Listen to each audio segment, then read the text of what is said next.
আসসালামু আলাইকুম। মেহেদী হাসান ইউটিউব চ্যানেলে স্বাগতম জানিয়ে শুরু করছি নতুন একটি প্রতিবেদন। আজকে কথা বলবো সোনালী মুরগি পালন সম্পর্কে। আশা করি প্রথম থেকে শেষ পর্যন্ত ভিডিওটা দেখলে আপনারা এখান থেকে অনেক কিছু শিখতে পারবেন। প্রথমে কথা বলবো সোনালী মুরগির বাচ্চা সম্পর্কে। যারা নতুন খামারি তারা হয়তো অনেকেই জানে না যে সোনালী মুরগিতে অনেক ধরনের বাচ্চা উৎপাদন করা হয়। যেমন সোনালী ক্লাসিক, সোনালী নরমাল, সোনালী হাইব্রিড, সোনালী সুপার হাইব্রিড আরও বিভিন্ন ধরনের বাচ্চা উৎপাদন করা হয়। কিন্তু যারা নতুন খামারি হেরা প্রথম অবস্থায় প্রতারণার শিকার হয়। অনেক সময় দেখা যায় যে সোনালী সুপার হাইব্রিড বইলা সোনালী ক্লাসিক দিয়ে দিতেছে, সোনালী নরমাল দিয়ে দিতেছে অথবা মিক্সড বাচ্চা একসাথে দিয়ে দিতেছে। এই জন্যই যারা নতুন খামারি আছেন তাদেরকে সবাইকে বলবো যে আগে মুরগি সম্পর্কে ভালোভাবে জানেন, বাচ্চা সম্পর্কে ভালোভাবে জানেন এবং কম মুরগি দিয়া প্রথম অবস্থায় লালন পালন করেন। তারপর আস্তে আস্তে ধাপে ধাপে যখন আপনার সব কিছু সম্পর্কে বুঝবেন, মুরগির বাচ্চা সম্পর্কে বুঝবেন, মুরগি লালন পালন সম্পর্কে বুঝবেন, তারপর আস্তে আস্তে আপনার খামার বড় করুন। তাহলে আপনি অনেক সহজেই মুরগি পালন সম্পর্কে জানতে পারবেন এবং মুরগি পালন করে লাভবান হতে পারবেন।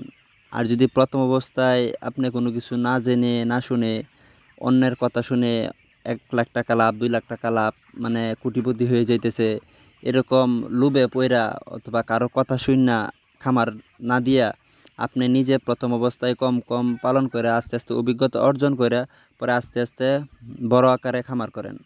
তাহলে এখান থেকে লাভবান হতে পারবেন।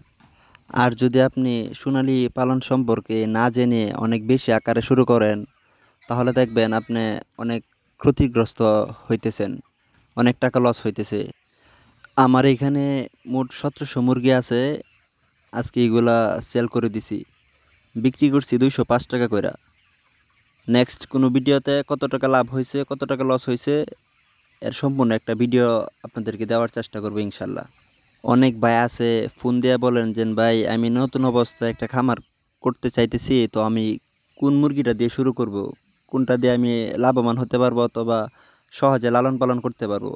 আমি ওই ভাইদেরকে একটা কথাই বলবো, আপনারা চাইলে সোনালী মুরগিটা দিয়ে শুরু করতে পারেন।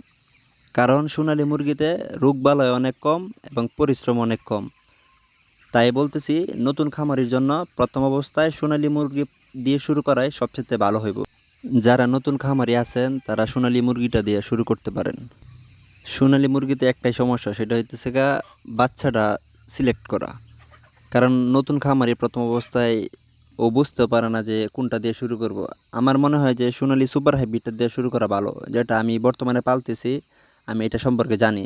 এগুলা ৫০ থেকে ৫৫ দিনে কেজি আসে আর কি। আর প্রতি বস্তাতে যদি আপনি ব্রয়লার বস্তাটা খাওয়ান তাইলে ২২ থেকে ২৩ কেজি ওজন আসে। তো আমার জন্য মনে হয় খারাপ না। আপনারা যদি সঠিকভাবে সুন্দরভাবে বুঝে শুনে পালতে পারেন ইনশাল্লাহ লাভবান হতে পারবেন। তো আমি ভিডিওটা বড় করতে চাইতেছি না। আজকের ভিডিওটা এই পর্যন্তই। তো আমি যেহেতু খামার আছে আমার আর বিভিন্ন কাজ আছে, সব কিছু করার পরে অনেক কষ্ট করে ভিডিওটা করি শুধু আপনাদের জন্য।